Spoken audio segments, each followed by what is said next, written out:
ايش دكتور يوسف رفعتيه؟ اثنين يجي رفعتيه دكتور يوسف. ايش رفعتيه؟ يعني بصوتين. دكتور يوسف ودكتور نعال. اي خالد يلا تعال يلا.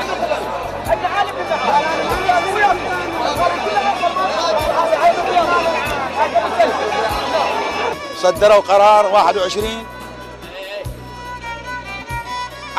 يحيلونا على التقاعد، وعفنا اغلبيتنا عفنا وظائفنا وحالونا على التقاعد، وبالاخص اللي صوت علينا 11 واحد من مدينه الديوانيه باستثناء بس 2 نواب، ما اذكر اسمائهم معروفين هم 2 نواب اللي ماكو، 11 واحد صوت على هذا القرار بالغاء القرار، واحنا اصحاب عوائل بنطالب من رئيس الوزراء ورئاسه الجمهوريه بانصاف المظلومين. انظلمنا يعني اصحاب عوائل واحنا وظائفنا ولحد هاي الساعه ما عندنا اي قوت جهنم عاد. صدروا قانون كل من خدم لمده 6 اشهر للمجالس المحليه يستحق راتب تقاعدي. قدمنا المستمسكات اللي يردوها هم وقبلونا، واحنا اكثرنا اصحاب وظائف، لكن احنا شنو مشتغلين بالمجالس المحليه. صرفوا لنا هويات، وهاي الهويات مالتنا هذه، واخذنا رواتب لمده 4 اشهر او 5 اشهر. الان اين كان الخضري؟ اين كانت البرلمان؟ وين كان البرلمان اللي هسه يلغي المجالس المحليه؟ ليش ما الغاها من البدايه؟ ليش ما وقفها؟ يعني وين يشتغلون هم؟ وين يشتغلون هم؟ وين يشتغلون هم؟ يعني ما دروا، يعني ما دروا بان اكو اليه عمل في المحافظات قاعد يشتغلون عليها. هذه انا اعتبرها فتنه، هذه راح تصير فتنه هذه، ويتحملها البرلمان. انا بالتجاوز واحد وطلع عندنا نفسيه المدير السابق مدير التقاعد جاسور، اسمه حسين جاسور، قال ما سقطوا رواتبكم ما تمشوا معاملته. الشبكه نستلم سقطنا رواتب واخذوا من عندنا مال 7 اشهر، ومن 2010 لحد هسه وصلنا الشباك الهويه وقال ماكو. ليش؟ خلي يعتبرونا مصفحه واحده، مصفحه من المصفحات اللي يشترونها يعتبرون الديوانيه مصفحه. بيش؟ يعتبرون كراد صحوه كل شيء نفس الصحوه. ايش الصحوه؟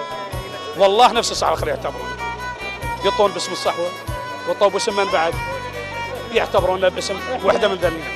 نطالب مجلس النواب بايجاد حلول الى المجالس المحليه، ويعني خلي يسوي لهم حل احسن. يعني انا اعتبرها هذه لعبه، يعني بشعور المواطن، يعني نخليه لعبه هيك. يعني انت يعني تقتنع بيها شرعين قانونين؟ انا اقول لك قانون جاي نسمع حسب جاي نسمع ارقام خياليه، مو ارقام خياليه تريليونات. شنو القابل على مجلس النواب وجبه؟ اذا صدق مجلس النواب يحب المواطن ان يضحي للمواطن مو لنفسه، خلي يشترون الكل مواطن مصفحه افضل. حتى من الاعلاميين يسمعوني، اكو بعض المزايدات لبعض النواب اللي هو صوت ضد المجالس والغى القانون مع المجالس، وثاني يصرحون بالاعلام والله احنا مع المجالس.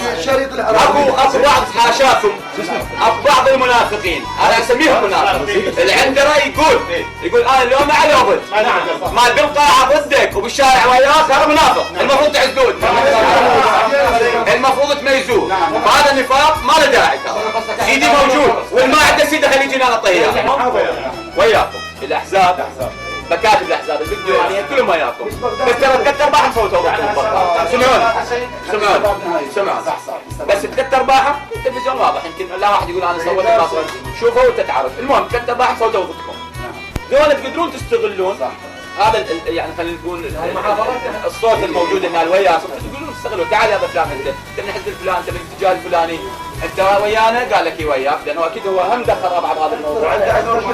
تعال خويا تروح لقيادتك، تروح لفلان من قيادتك اللي هو مجلس النواب صوت ضدنا، روح اقعد عنه، روح اتحرك وياه، روح نسق وياه واحنا نروح وياك. انتوا وين بالبناء؟ هذه الطريقه اذا حققتوا هذه القاعده، حققتوا قاعده رضا داخل مجلس النواب، نقدر نمشي قانون التعديل بسهوله.